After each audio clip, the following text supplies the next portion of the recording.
Hi, welcome to my channel. Um, I really don't know where to begin, but I guess let me start by thank you so much for being here. Really appreciate you guys. And if you are new to my channel, you are also welcome. Thank you so much. And I would really appreciate it if you give this video a like, and if you haven't subscribed yet, you can do me a favor, and I would really appreciate that. Thank you so much. Okay, so I have a different channel that I'm posting recipes there. Let me go through that, and let me pick one recipe and let's talk about it. Let's just hop right into it.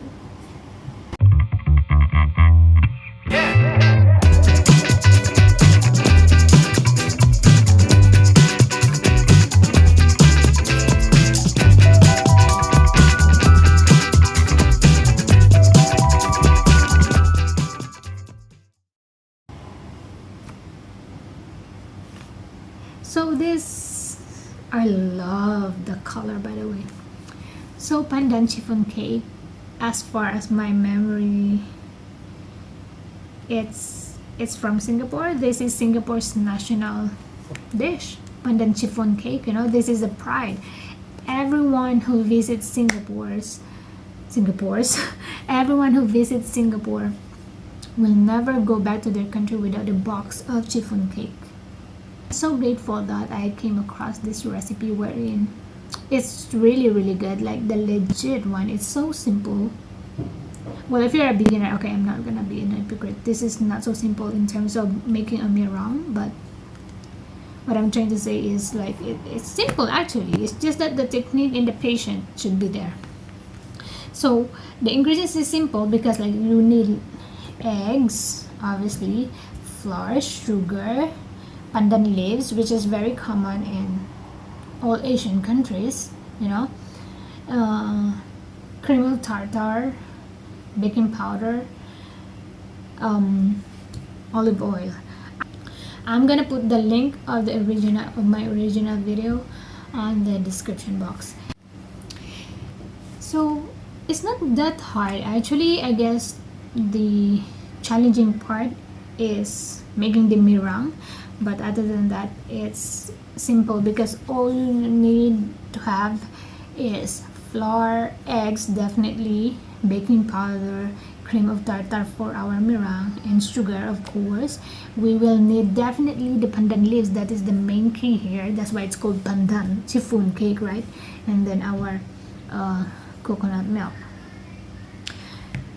So what we're trying to do here is like we're just going to get the extract of pandan leaves. So we're going to blend it as much as we can, and then we squeeze out all the juices there, and we will put it in a big bowl, and we will add in our eggs there, and then we will just whisk it until it's pale yellow in color, and then we will add in our sugar. Then after that we will add in our coconut milk as well, then our pandan, because the pandan actually will give this beautiful green color, and if you have the pandan essence as well, it will intensify that color as well. And we're just gonna whisk it, and then we're just going to add the flour and make it smooth. Whisk it. They suggest that you don't need to beat it like that, but rather just like whisk it, like when you are like turning the egg beater into the bowl, inside the bowl. So yeah, because like if you have a batter like this, and if you beat it like that, especially if you add in the baking powder, it's likely to become like a rubber like thing, so we don't want that. And then we're just going to add in also our olive oil, and we will set it aside.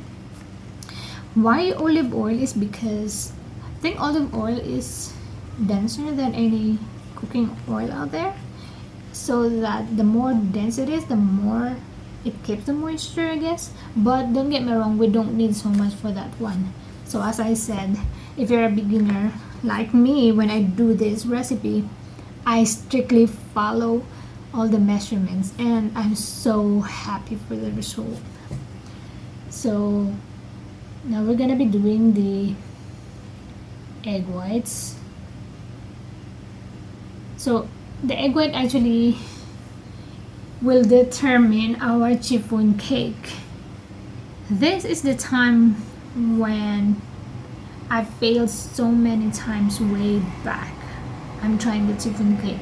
So when I started to see that it's foaming, I thought that this is the right time to put in the cream of tartar, the sugar and stuff like that. But actually no. You need to see until the bubbles forms into like a fine foam like that, then that's when you're going to add in your sugar. And when you're adding the sugar, you have to add it in 3 batches. You don't add it in just one time slam like that. No, you're going to like pull down all your work done there, so you have to add it in 3 batches as well, while you are continuously running the egg beater there, the electric egg beater actually. Because when I do it like using the hand egg beater, it takes me like a long time, and then it's not even consistency, you know. So once you see that the texture of the egg white became like silverish, you know, like there's like foam, like it's like a silverish thing, that's when you can like also add your cream of tartar, and then you continue whisking it until you reach a peak form.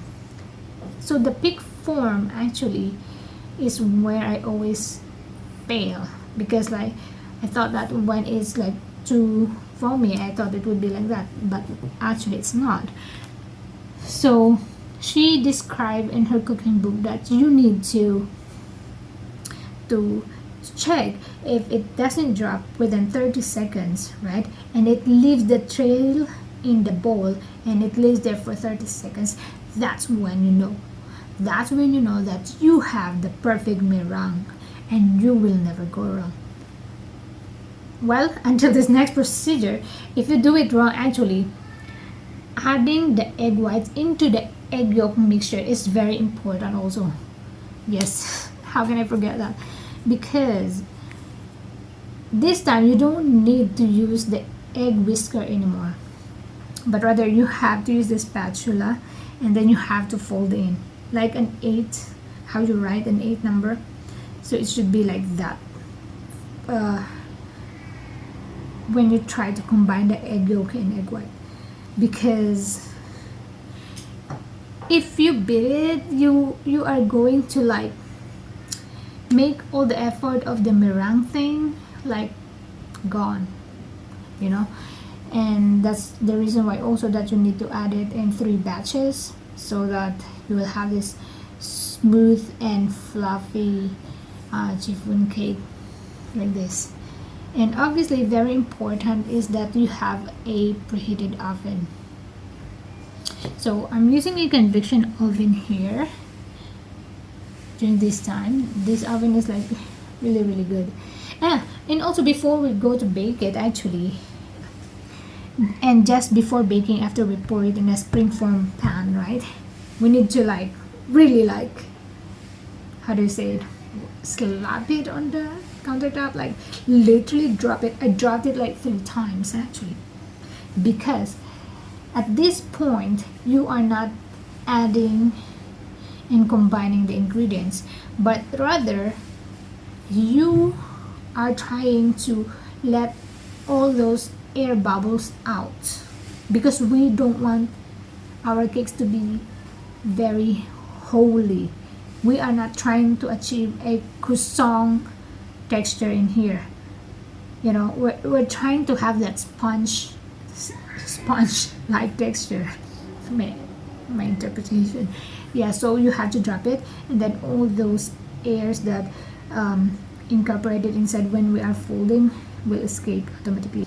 So baking also actually is the most important thing here, because like when you are baking it and your oven is not hot enough at that moment, when you put it in there, you're screwed.